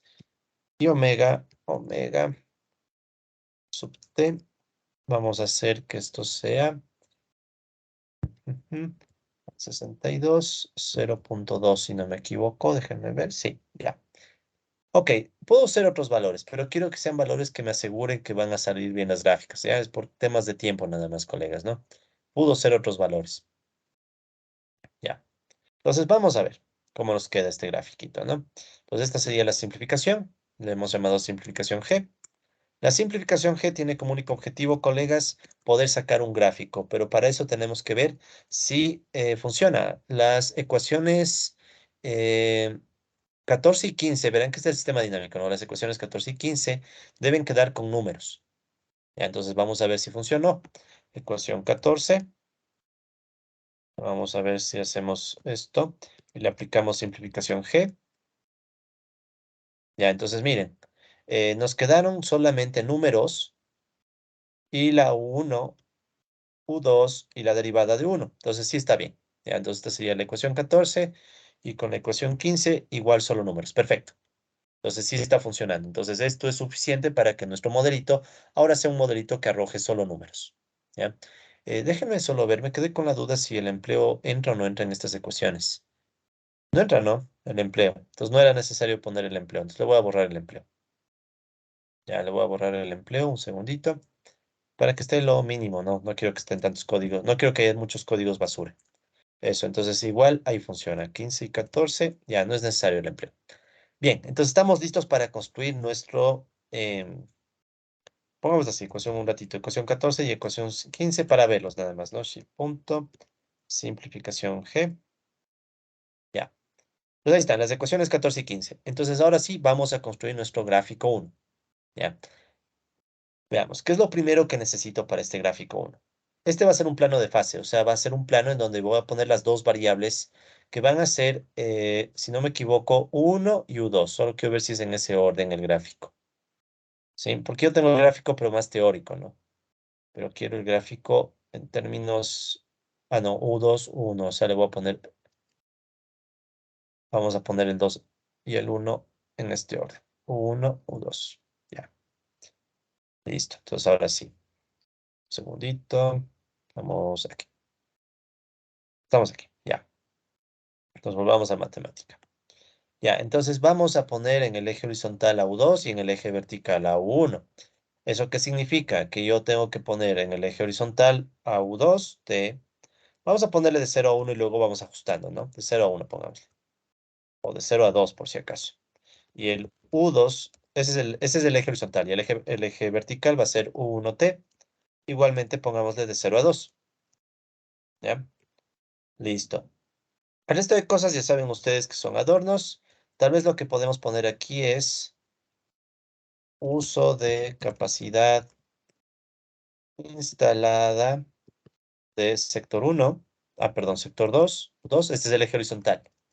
Y el otro sería el eje vertical. Sería uso de capacidad instalada de sector 1. U1. Ya. Listo. El eje, vamos a ponerle con origen 0, 0. Los ejes, ¿no? 0, 0 como el punto de origen. Ya. Bien. Entonces, ¿qué nos queda? Escoger las ecuaciones. Entonces, ¿qué vamos a hacer? Vamos a copiar esta ecuación 14. eh, bueno, en realidad no necesito toda la ecuación 14, solo necesito el segundo lado. Entonces, en vez de poner ecuación 16, puedo poner ecuación 14. Y solo quiero el segundo lado, o sea, el lado de la derecha. Y de la ecuación 15 lo mismo, que de hecho ya está aquí, ¿no? Entonces, ecuación 14, ecuación 15. Aquí estoy extrayendo los segundos lados, ¿sí? Entonces, yo hago esto, tengo esos dos lados. Y si le hago slash punto simplificación G, me va a quedar todo en números y estamos listos. Entonces, eso es lo que tenemos que hacer, ¿no? Entonces, lo mismo vamos a hacer acá. Ecuación 14, ecuación 15, slash punto, simplificación G. Ya. Listo, entonces ya puedo borrar esto que está aquí. Eso ya pasó para verificar que la simplificación G está bien. Y podemos construir este gráfico. Vemos cómo nos queda. Entonces, nos quedó este gráfico. Ah, pero disculpen, vean un error que acabo de cometer. Ya, esta es una sutileza, ¿no? Bueno, y tan sutileza, ¿no? Verán. Acabo de cometer un pequeño error, ¿no? Ecuación 14. Estos son los riesgos de hacer algo mientras se está grabando, ¿no? Ecuación 14, ecuación 15. Verán, hay que tener mucho cuidado en esto, ¿no? En esta gráfica, si ustedes van a poner en el eje horizontal a U2, la ecuación que tiene que estar primerito es la de U2', ¿sí? O sea, cómo se mueve en el eje horizontal. Yo aquí puse ecuación 14 y ecuación 14 es de U1, no de U2. Entonces aquí no tiene que ir ecuación 14, tiene que ir ecuación 15. Y la del eje vertical es la ecuación de cómo se mueve U1. Y esa es la 14. Entonces miren cómo aquí me toca poner 15 y 14. ¿Ya? Gajes del oficio, disculpe. Ahí tiene que salirme. Sí, ahí sale. Ya les voy a mostrar que sale. ¿Ya? Solamente quiero borrar esta ecuación 14 y 15 que está aquí. ¿Ya? Listo, entonces ya tenemos, colegas, el plano de fase, o sea, cómo se van a mover las soluciones del modelo para este ejemplo con numeritos y en este espacio, ¿no? Entonces aquí vemos que es un espacio donde está la tasa de uso de capacidad instalada del sector 1 y del sector 2. Entonces, ¿qué es lo que vemos aquí? Así como está, parecería ser que si yo parto de cualquier punto, empiezo a moverme para arriba, ¿no? Sí, empiezo a moverme para arriba. Uno dijera, pero esto parece que crece y crece. Claro, el problema es que estamos escogiendo de 0 a 2. Tenemos que escoger más en la escala. Entonces, simplemente hay que hacer una escala más grande, de 0 a 5, pongámosle. Ya, todavía no es suficiente, entonces veamos más. Esto ya es tanteo, ¿no, colegas? Vamos a poner de 0 a 15. Vaya, sigue creciendo, ¿no? Sí, de 0 a 15 sigue creciendo. Entonces, si ven, ¿no? Como que hay cierta tendencia a que esto crezca. Vamos a exagerarle un poquito. Déjenme ponerle de 0 a 50. Solo estoy exagerando valores, ¿no? Es para ver si encontramos el punto de equilibrio. Ya, si no encontramos el punto de equilibrio, eso significa que están mal elegidos los alfas. Algún valor de acá no está elegido de forma adecuada. Veamos de nuevo voy a ver el equilibrio, ¿no? El equilibrio, recuerden que es ecuación 17 y 18. Vamos a ver cuál es el valor de equilibrio. Ecuación 17 y 18, slash punto, simplificación G. Opa, miren, aquí está algo mal, ¿no? Porque salen negativos y eso no debería salir, ¿sí? Entonces, ¿qué significa eso? Que el alfa está muy grande. Entonces necesitamos un alfa más pequeño. Lo vemos con 0,2. Ya, eso. Entonces, si ven, ¿no? Si escogemos un alfa muy grande, resulta ser que aquí nos empezó a salir tasas de capacidad instalada negativas. ¿Ya? Entonces hay que escoger un alfa más pequeño, ¿no? Ya, ven que por eso es bueno hacer el análisis antes, ¿no? Entonces ya sabemos que alfa tiene que ser más pequeño. Entonces, si volvemos a hacer el gráfico, ya, entonces ahí como que vuelta está cayéndose demasiado, pero no es eso, es visual, ¿no? Entonces vamos ahora a ponerle una escala de 0 a 2. 0 a 2. Ya, entonces miren, bueno, creo que le podemos hacer de 0 a 4. Se va a ver mejor de 0 a 4. Esto ya es tanteo, colegas, ¿no? Esto ya es un poco más ya la experiencia. Sí, ustedes tranquilos, no están obligados a hacer estas cosas. Esto lo estoy haciendo más para que ahorita mismo ya quede la programación. Entonces, miren lo que pasó. Ahora sí. Si yo parto de este punto, por ejemplo, como valor inicial, me voy moviendo, me voy moviendo, me voy moviendo, me voy moviendo y llego a un punto como por acá y de ahí paro, porque fíjense que la flecha que sigue me está mandando para el otro lado. Entonces, miren cómo me estoy moviendo, ¿sí? En cambio, si yo parto de otro punto, pongámosle con otro color. Si yo parto de otro punto, me empiezo a mover y llego acá. O sea, ya tenemos un punto de equilibrio, colegas. Y ese punto de equilibrio es estable, porque llego hasta unos puntos, pero después de ese punto ya no me muevo, porque si se fijan, si me voy muy arriba, volvemos a lo mismo, empiezo a caer. Entonces, ¿qué tenemos, colegas? O sea, lo que nos está mostrando el plano de fase, por eso el plano de fase es una herramienta súper importante. Nos está mostrando que hay un punto de equilibrio que es estable, ¿sí? Entonces, lo único que necesitábamos era hacer el más pequeño el alfa. Y ese punto de equilibrio estable está por aquí, ¿sí? Está por aquí. De hecho, podríamos dibujarle el punto de equilibrio si queremos también, ¿no? Pero bueno, entonces ya tenemos, colegas, esta primera idea de que por ahí hay un punto de equilibrio que parece estable. Dibujemos el punto de equilibrio, ¿no? Entonces llamémosle este gráfico mejor 1A. Entonces ya tenemos este punto, este primero, este va a ser parte de nuestro gráfico completo, ¿no? Entonces aquí ya tenemos nuestro plano de fase que nos dice cómo se mueven las soluciones. Ahora grafiquemos el punto de equilibrio. ¿Cómo hacemos? Como estoy perezoso, vamos a buscar los comandos para graficar un punto en el modelo de Goodwin. Entonces busquemos dónde estaba el gráfico de un punto en el modelo de Goodwin. Eso estaba más arribita, creo. Ya, aquí está. Entonces miren, me llevo esto, control C, y hago aquí control V, y voy a poner aquí como nombre gráfico del punto de equilibrio. Gráfico de punto de equilibrio. Listo. Entonces voy a llamar esto ahora 1B. ¿Ya? Les voy a ir combinando. No voy a tocar estas opciones, puede que nos resulten útiles, solamente necesito saber cuál es el punto de equilibrio. Entonces, las ecuaciones del punto de equilibrio, recuerden que eran la 17 y 18. Sí, las ecuaciones 17 y 18 son las que nos dicen cuál es el punto de equilibrio, ¿no? Ecuación 17 y 18, el punto de equilibrio de corto plazo. Ya. Entonces, armemos, ¿no? El gráfico. Entonces, ¿qué necesitamos? Ver cuál es el valor del punto de equilibrio. Entonces, la ecuación 17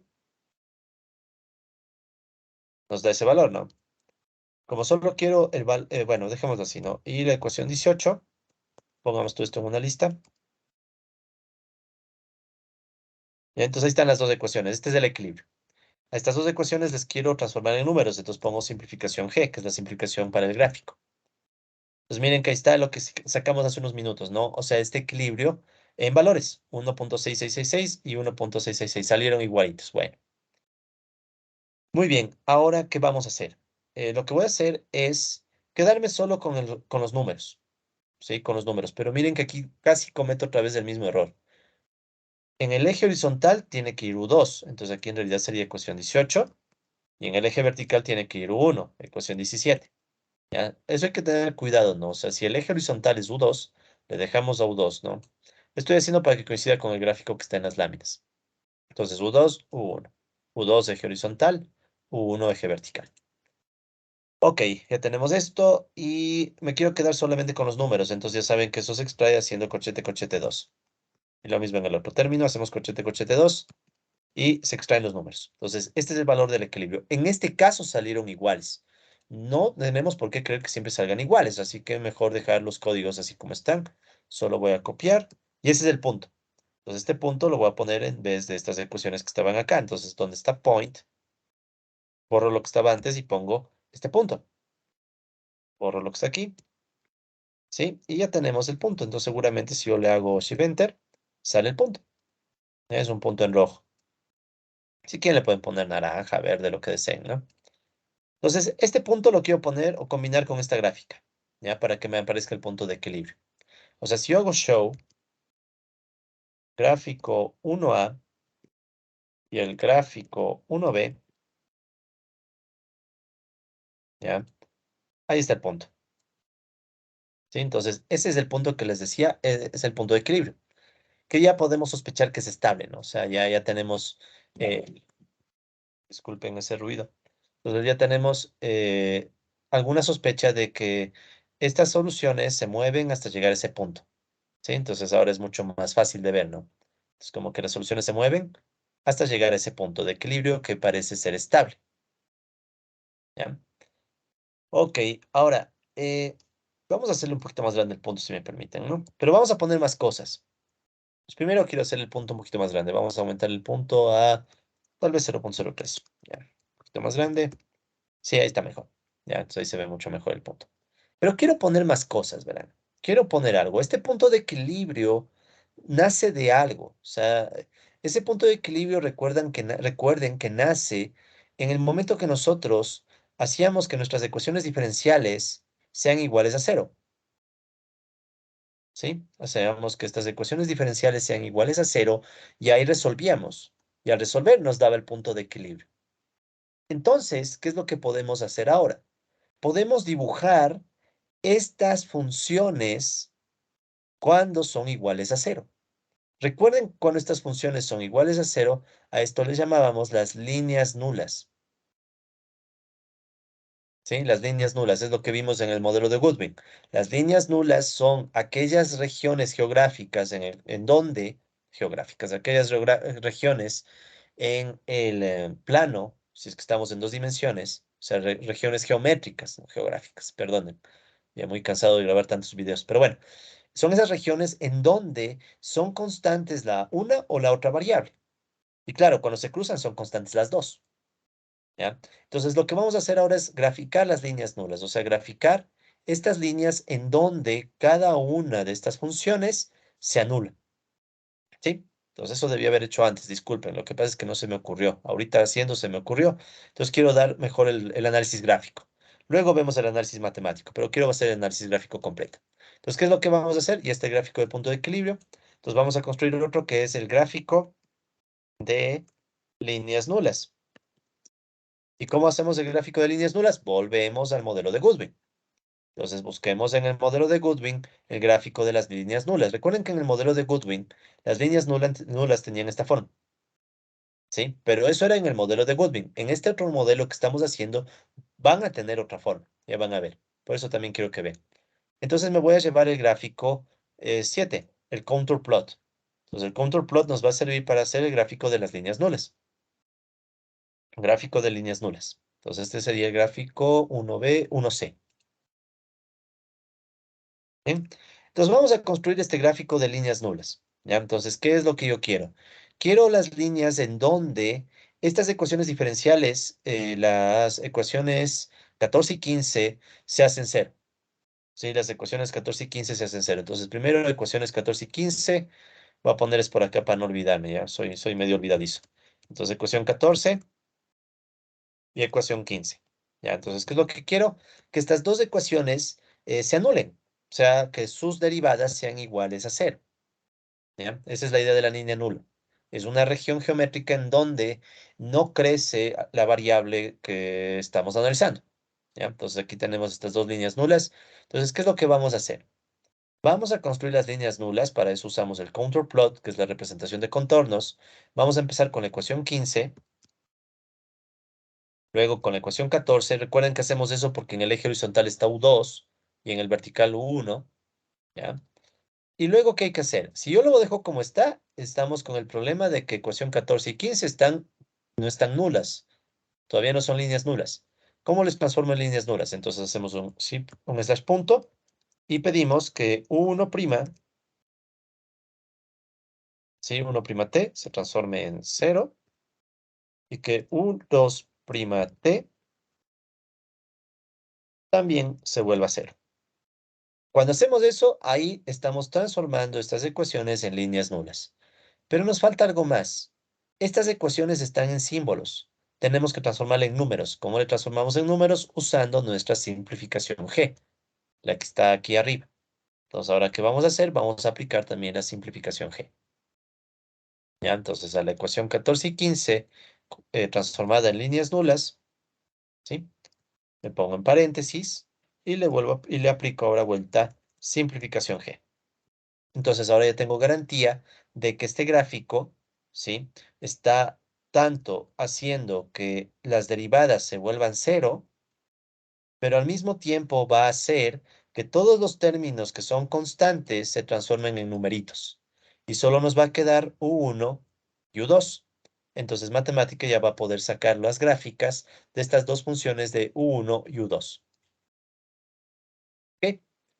Listo. Entonces, ahora sí permítame borrar las ecuaciones 14 y 15. Y toca solamente aclarar cuál es el eje horizontal, que es U2, cuál es el eje vertical, que es U1. Y para no tener conflictos con otras gráficas, vamos a ponerle lo mismo que en el contour plot. Perdón, que en el sprint plot, que en el plano de fase. Vamos a ponerles valores de 0 a 4. Entonces vamos a ponerles valores de 0 a 4 y de 0 a 4. Y ponemos que el eje tenga como origen 0. ¿Ya? Y si quieren, bueno, también podemos poner los nombres de los ejes, que son los mismos de acá, ¿no? Es para que quede completo, ya de una vez. Entonces ahí quedaría completo. Entonces ahí está uso de capacidad instalada del sector 2 versus uso de capacidad instalada del sector 1. Damos Shift Enter y aquí están las dos líneas nulas. Pues miren cómo estas dos líneas nulas son diferentes a las líneas nulas del modelo de Goodwin. En el modelo de Goodwin que teníamos, líneas nulas horizontal y vertical, ¿no? Bien fáciles. En cambio, en este modelo tenemos líneas nulas, pero que tienen una inclinación, ¿sí? Esto se puede demostrar matemáticamente. No lo voy a hacer. Lo hice en su momento para escribir el artículo, pero lo hice a mano, ¿no? Pero bueno, como pueden ver, también se puede hacer en el matemática. Entonces, está más fácil hacer en el matemática, ¿no? Para quienes están apurados. Entonces, muy bien, ya tenemos estas dos. ¿Cuál corresponde a cuál? Simplemente hay que ver los colores. La azul corresponde a la primera línea nula, la de la ecuación 15. ¿Cuál es la ecuación 15? Recuerden que esto correspondía a U2' igual a cero, ¿sí? O sea, la azul, ¿sí? Esta de azul correspondería a, pongamos la azul misma, ¿no? Entonces, la de azul corresponde a U1' igual a cero. Y la verde es la que sobra, entonces sería U2' igual a cero, ¿ya? ¿De acuerdo? Entonces, si quisiéramos, podríamos hasta ponerle... em, ¿qué tenemos aquí? Está etiquetas de los ejes. Veamos si podemos ponerle una etiqueta.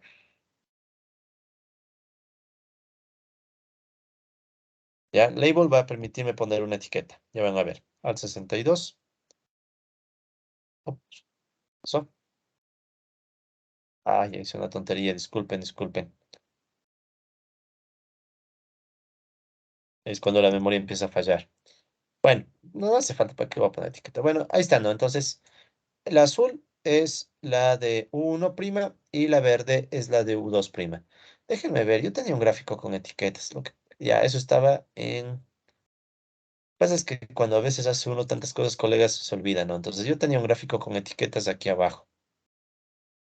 Más abajo, estoy seguro que tenía un gráfico con etiquetas.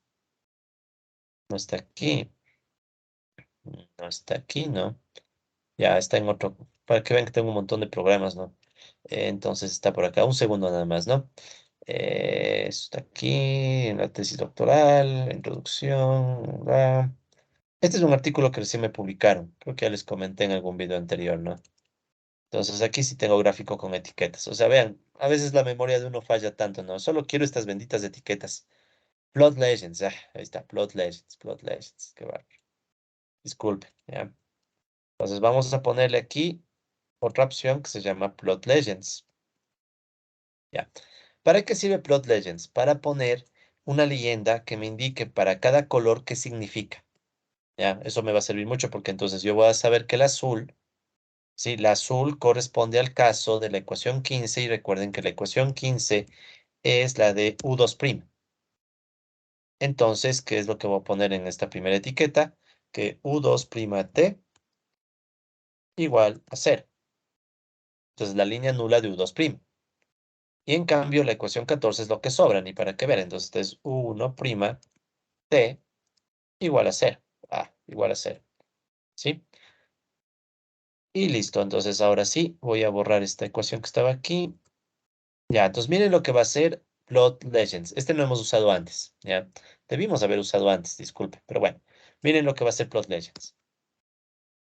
Entonces, con Plot Legends me sale esta leyenda en donde ahora yo ya sé clarísimo que la línea azul, ¿sí? La línea azul corresponde al caso en donde la tasa de uso de capacidad instalada del sector 2 es la que se hace cero, se anula. Y en cambio, la línea verde es en donde la tasa de uso de capacidad instalada del sector 1 se hace cero. Y ahí está clarísimo que hay un punto de corte y ese punto de corte va a ser el punto de equilibrio. ¿Sí? Es como lo que pasaba en Goodwin, pero en Goodwin recuerden que tenían así, simplemente una línea horizontal y una vertical. ¿Ok? Listo. Les pido, colegas, un segundo y continuamos con la grabación, ¿ok? Disculpe.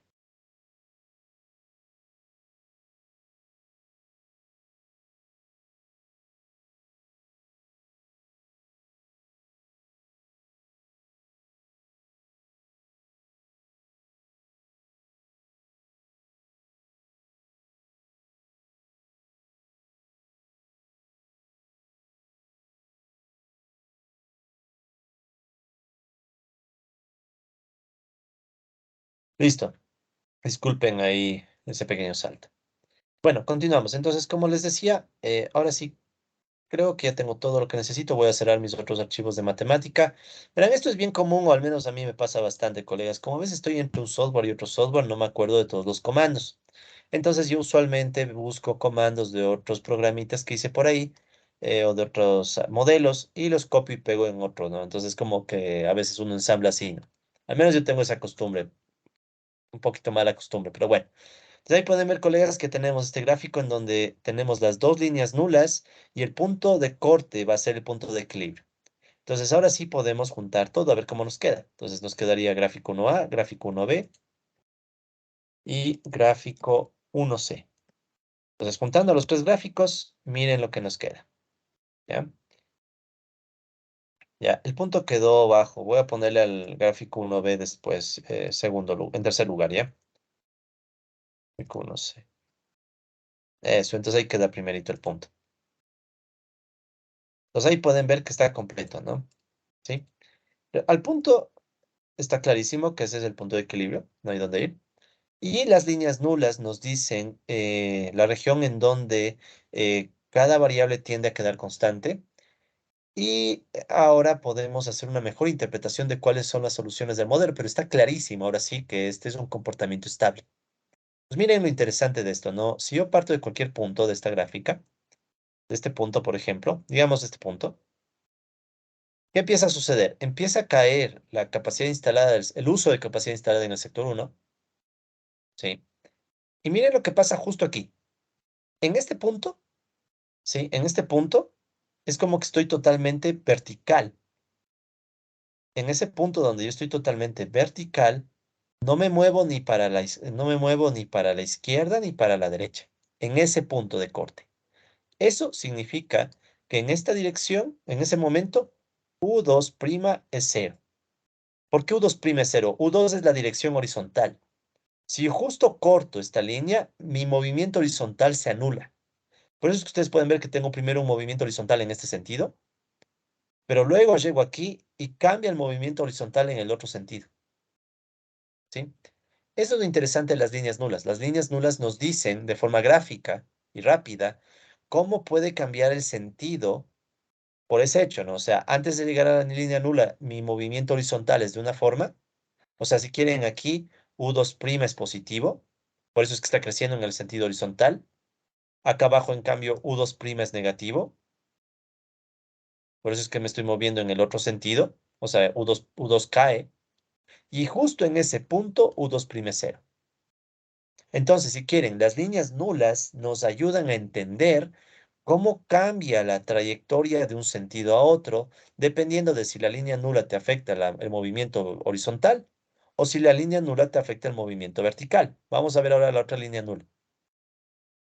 Ya, partamos ahora de, a ver cuál está la otra línea nula. Pasa es que esta otra línea nula no hay mucho, pero este puede ser, mire. Partamos de este punto.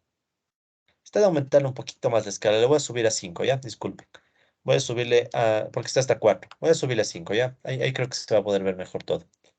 Vamos a subirle todo a 5, ¿no? Entonces 5, 5, Shift Enter. Ya, aquí también, bueno, este no hace falta. Me da ganas de ponerle aquí una etiqueta para solo por quitarme la pica, ¿no? Plot Legends. No, no, de ganar voy a dañarme. Dejamos así. Total es el punto de equilibrio, ¿no? Entonces aquí 5. La memoria es frágil, colegas. Por eso es bueno siempre estar practicando estas cosas, ¿no? Porque después uno se olvida y ya nada. Bueno, entonces ahora sí. Entonces, ahora les tiré para que los ejes me lleguen hasta el 5. Es todo, ¿no? ¿Por qué hice eso? Es solamente para mostrarles y creo que igual no se va a ver muy bien, pero bueno, pues tal vez se vea mejor. Déjenme hacer un poquito más grande el gráfico, ¿ya? Entonces, miren lo que está pasando aquí. Vamos a tomar, por ejemplo, este punto inicial. Sí, creo que se avanza a ver. Entonces, miren lo que pasa en este punto. Mi trayectoria va así. Y justo entonces, ¿qué está pasando? Si se fijan, en esta dirección estoy creciendo desde el punto de vista del eje vertical, que es U1. O sea, U1' es mayor a cero porque está creciendo en el sentido vertical.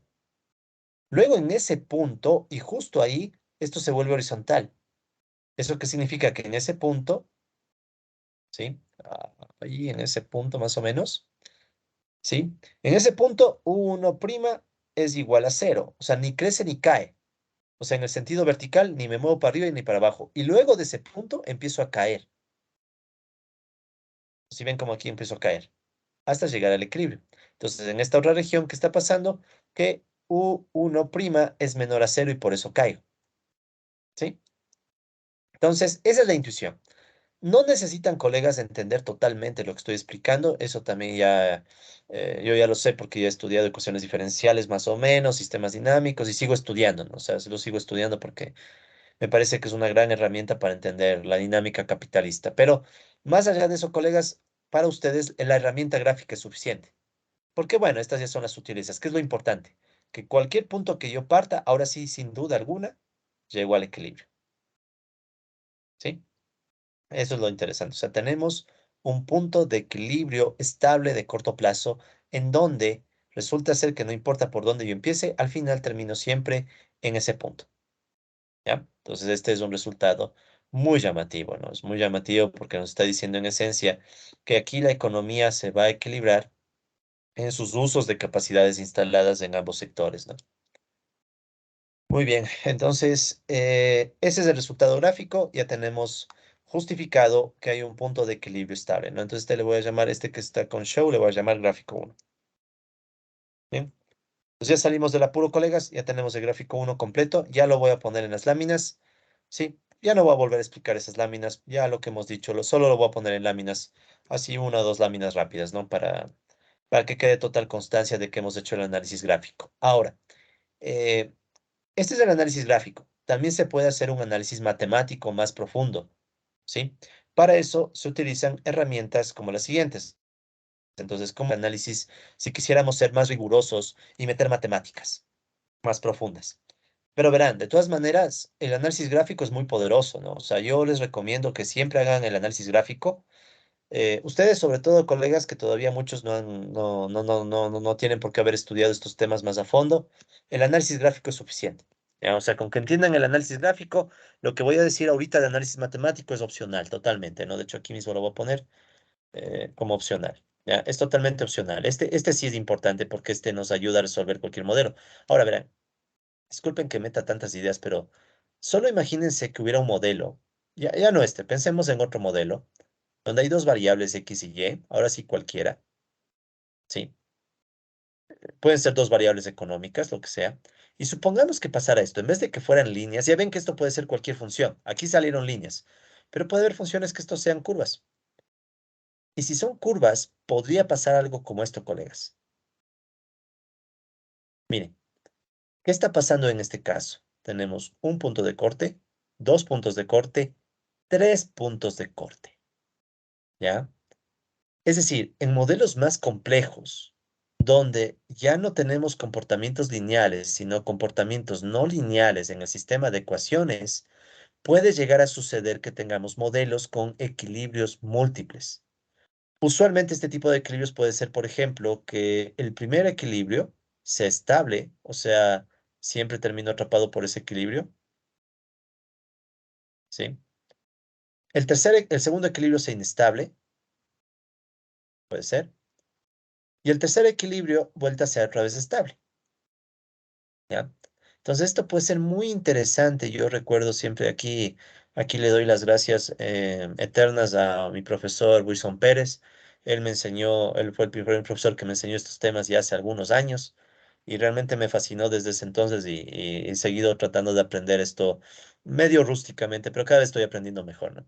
Entonces, a ver si chuta mi profundo agradecimiento y sería bueno, colegas, que si algún rato lo conocen, conversen con él, porque él es un genio, o sea, en estos temas y en muchos otros. Entonces, él tenía una idea muy interesante que decía, bueno, tal vez en un modelo de equilibrios múltiples, el equilibrio bajo podríamos decir que representa el subdesarrollo y el equilibrio alto tal vez podría ser el desarrollo, el países desarrollados y subdesarrollados, ¿ya? Claro, habría que pensar mejor en qué modelo, pero él mismo tiene un trabajo. De hecho, hagámosle un poquito de publicidad al amigo Wilson. Pues verán, él tiene un trabajo muy interesante. Vamos a buscar en el Google académico. Wilson, Wilson Pérez, Oviedo, trimestre económico. Él tiene un trabajo en el trimestre económico. El trimestre económico es una revista eh, importante de economía en español, ¿no? Histórica, una revista histórica muy importante en español, ¿no? De larga data, o sea, de hace años que existe el trimestre económico. Digamos que en español es de lo mejor que hay, sí, de las mejores revistas que hay. Entonces, él escribió un artículo en donde justamente él presenta un modelo de equilibrios múltiples, ¿sí? Solo quiero mostrarles las gráficas, ¿sí? No quiero que se... Bueno, si quieren pueden leer el artículo. Esto ya se sale un poco de nuestro tema de clase, ¿no? Pero es solamente para mostrarles cómo puede verse un modelo de equilibrios múltiples, ¿no? Entonces, él tiene este trabajito bien interesante y yo creo que se le puede hacer varias mejoras y ampliaciones. eh, pero solo quiero que vean la idea, ¿no? Entonces aquí pueden ver, quiero el grafiquito, eso. Entonces miren cómo aquí justamente puede surgir esto que se le llama, ¿no? Puntos de estado estacionarios múltiples, en donde hay cierto punto en donde la economía puede quedar atrapada, ¿sí? Y otro punto en donde más bien hay una tendencia a que la economía se vaya, sea repelida. ¿Sí? Entonces, hay modelos así, o sea, hay modelos de equilibrios múltiples más complejos de lo que hemos visto incluso en clase. Este es uno de ellos, el trabajo de Wilson, ¿sí? Entonces, les recomiendo que le lean si es que les interesa estos temas, ¿sí? Este se llama Externalidades de la mano de obra calificada y estados estacionarios múltiples en una economía abierta pequeña. Bien interesante. Sí, él fue mi profesor en Flaxo, ¿no? Y realmente reconozco que me dio también las clases de estos temas que también me quedé metido en esto, ¿no? Pero bueno, en mi caso este es un modelito de un solo equilibrio. Pero les dejo esa curiosidad, ¿no? Esa es una curiosidad un poco más de otro tipo, ¿no? O sea, que tal vez un modelo con equilibrios múltiples puede ser todavía más interesante para entender varios fenómenos económicos, ¿no? Pero bueno, este modelo es de un punto de equilibrio estable. Es lo que nos interesa por ahora y eso era importante de encontrar porque si pensamos que este punto de equilibrio, ¿qué significa? Es de una situación en donde la oferta y la demanda se estabilizan. Pero miren esto, este punto, ya solo con ver este punto es suficiente porque miren, este punto no tiene nada que ver con el pleno empleo. Recuerden que el pleno empleo es cuando uno es igual a uno y U2 es igual a uno. Nada que ver. Sí, esto es también muy interesante. El punto de equilibrio estable al cual la economía termina cayendo en el equilibrio de corto plazo, verá que estamos hablando del corto plazo, es un punto de equilibrio que no tiene nada que ver con el pleno empleo de capacidades instaladas. El pleno empleo está por otro lado, ¿sí? Entonces, eso también es interesante en este modelo. ¿Sí? El pleno empleo está por otro lado, el equilibrio está en cambio, como pueden ver, en este ejemplo salió un poco más alto, ¿no? Pero hay que mover los parámetros y puede salir más abajo y todo, ya depende. Entonces, este es un punto de equilibrio ineficiente, ¿no? Ineficiente en el sentido de que se está usando más capacidad instalada que aquella que, entre comillas, sería, perdón, sería óptima, ¿no? Oh, disculpen, tantos videos que grabo, está ya medio fundido. Pero bueno, entonces esa es la idea, colegas. Entonces ya tenemos este análisis gráfico, ¿ya? Ahora vamos a ver un poco. Entonces ya hicimos el análisis gráfico de este punto de equilibrio. Bueno, todo esto ya lo vimos. Entonces ya sabemos que este es un punto de equilibrio positivo y estable. Ahora vamos a ver el análisis un poquito más matemático, ¿sí? O sea, aquí lo que voy a decir a continuación, colegas, es totalmente opcional. Sí, lo voy a hacer súper rápido, solo para que se enteren un poquito de cómo se estudia la dinámica de estos modelos, ¿ya? Entonces, para identificar la estabilidad a corto plazo de este equilibrio, que ya sabemos que es estable, o sea, ya la resolución gráfica ya nos lo dijo, pero también uno puede analizar algo que es más matemático. Uno puede estudiar la traza y el determinante, ¿sí? De la matriz jacobiana del sistema de ecuaciones evaluado en ese punto, ¿ya?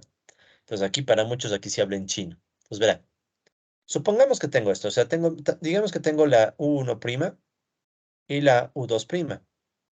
Bueno, cambiémosle el orden, ¿ya? O bueno, déjenme ver en qué orden está antes de hacer cosas, ¿sí? En qué orden mismo le hice este cálculo. 14, 15, no, uno y U2 mismo, ¿ya? Uno y U2, no hace falta cambiar el orden. Entonces, pensemos en esto, colegas. Ustedes tienen la U1' y la U2', las dos ecuaciones, la 14 y la 15, ¿sí? Estas ecuaciones 14 y 15, que si nos hacemos un poco de memoria son estas que están acá, ¿sí? Ecuación 14 y 15, son las ecuaciones que me dicen cómo se mueven estas variables. Vamos a ponerles un nombre genérico.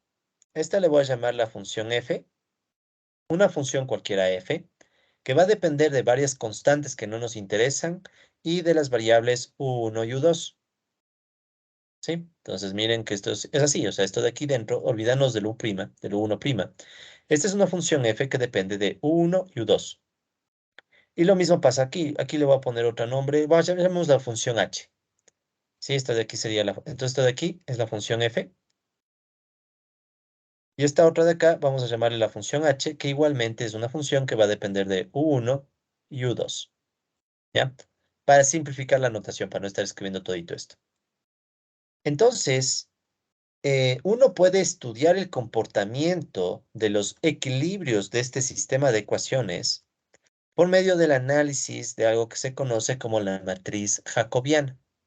¿Qué es la matriz jacobiana? Entonces, la matriz jacobiana es una matriz, sí, es una matricita, en donde ustedes lo que hacen es analizar cómo cambia esta función cuando hay cambios en sus variables. ¿Eso qué significa? O sea, esta matriz jacobiana la podemos construir como la derivada parcial de esta función f con respecto a u1 y la derivada parcial de esta f con respecto a u2. ¿Ya? Luego analizamos cómo cambia la función h con respecto a u1 y luego vemos cómo cambia h con respecto a u2. ¿Ya? Esto se le conoce como la matriz jacobiana. ¿Ya? Esta matriz jacobiana usualmente suele estudiarse en modelos dinámicos, ¿sí? Con el propósito justamente de saber si un modelo tiene un equilibrio estable o inestable, ¿ya?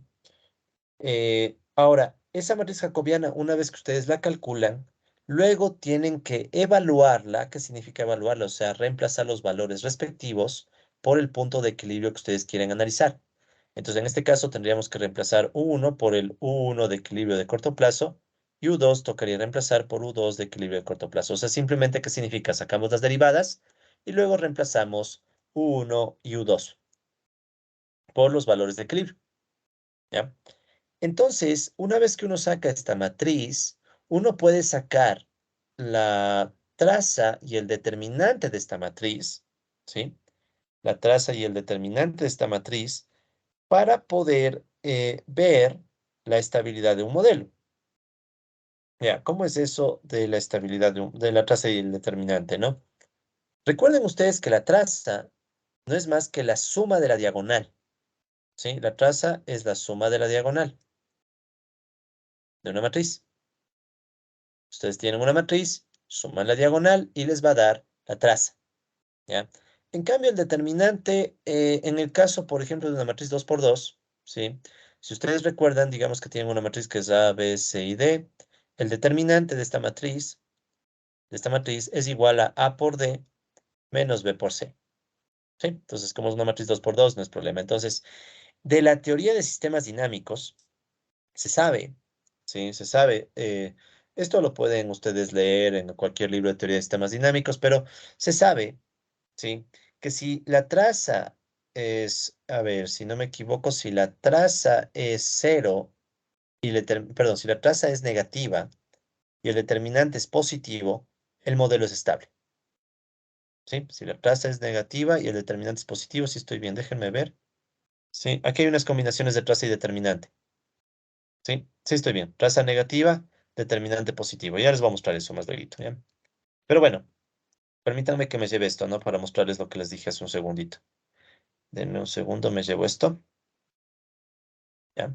Entonces, esto es un poco de teoría de sistemas dinámicos, un poquito, ¿no? O sea, créanme que no es nada no es nada del otro mundo. Entonces, ahora sí puedo borrar esto y quiero mostrarles, por ejemplo, estas combinaciones. Entonces, esta es la traza de esa matriz que les llamé, que les mostré, que es la matriz jacobiana, y el otro eje es el determinante.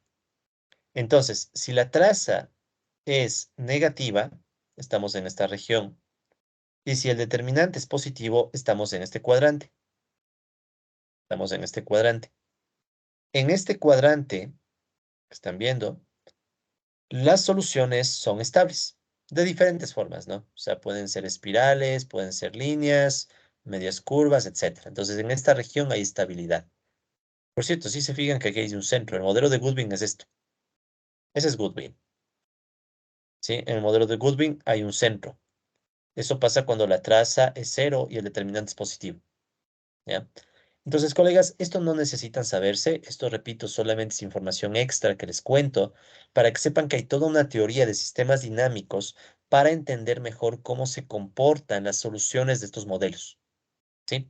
Entonces, uno puede calcular la traza y el determinante de esa matriz jacobiana, y si se verifica que la traza es negativa, ¿sí? Se verifica que la traza es negativa y se verifica que el determinante es positivo, entonces también ya tienen la intuición o tienen casi garantía de que el punto de equilibrio es estable.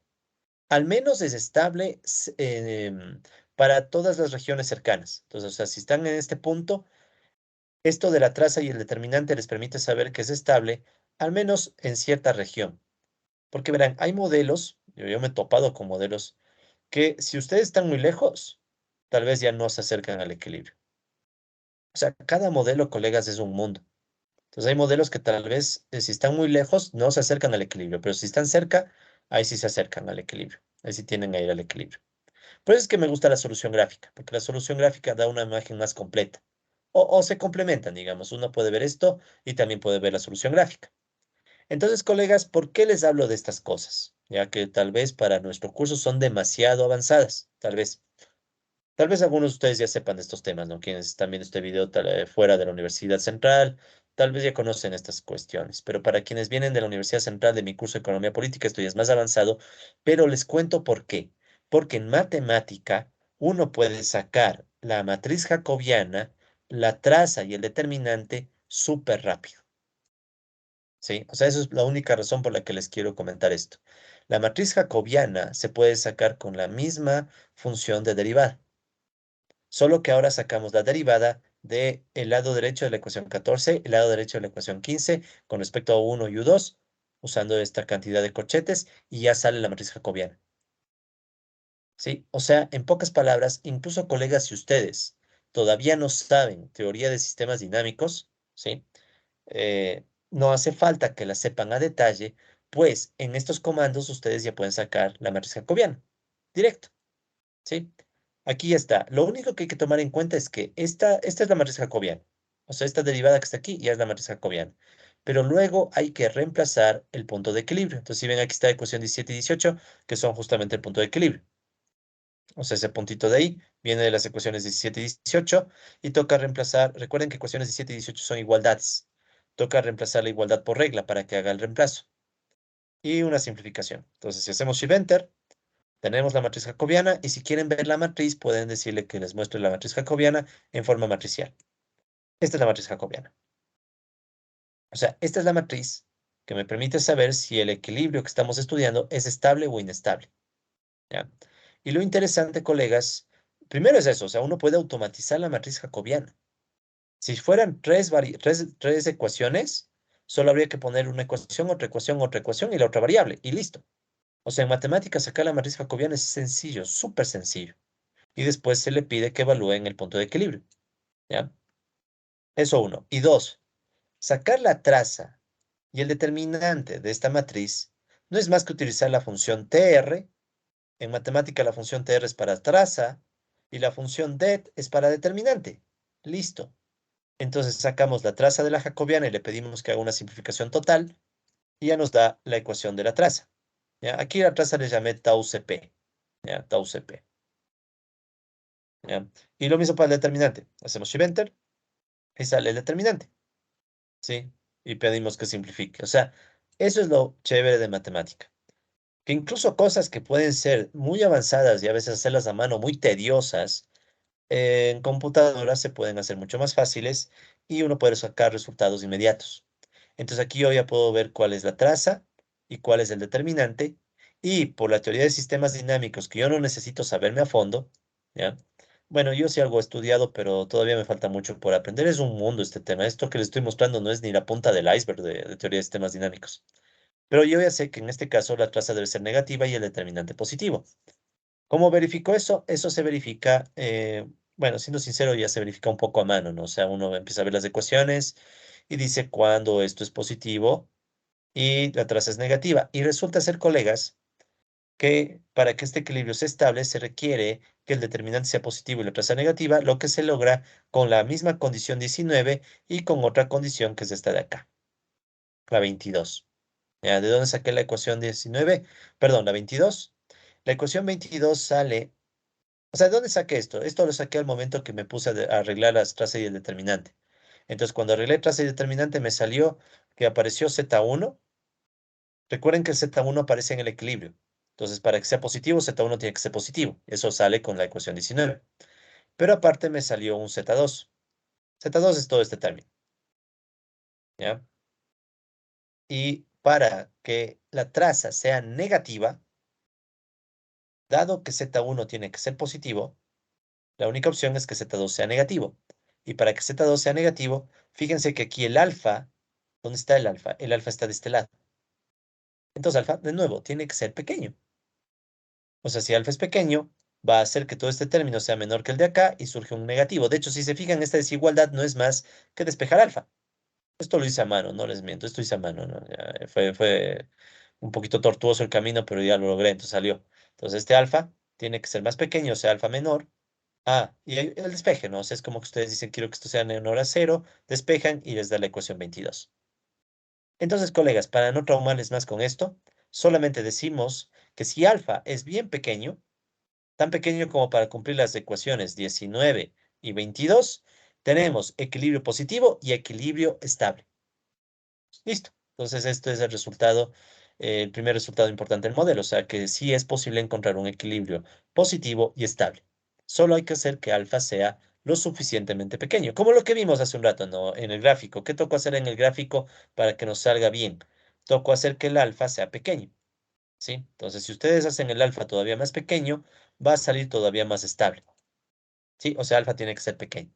Con un alfa pequeño garantizamos equilibrio positivo y equilibrio estable. ¿Sí? Y bueno, si es que quieren ya sacarlo en matemática, ¿qué es lo que yo hice? Simplemente para sacar la ecuación 22, vean lo que hice, tomé la ecuación 20. En la ecuación 20 hice que la traza se transforme en cero, ¿sí? Y le pedí que haga un solve y resuelva alfa. Luego extraigo la solución y cambio la regla por menos, ¿sí? Ya ni siquiera voy a hacerlo paso a paso, sino que ahí sale esta desigualdad, que es la misma desigualdad que la que está en la lámina. Es para verificar nada más. Como les dije, yo hice esto a mano, entonces es más para verificar que los cálculos a mano estaban bien hechos. Entonces, colegas, conclusión. Bueno, estudien si quieren sistemas dinámicos.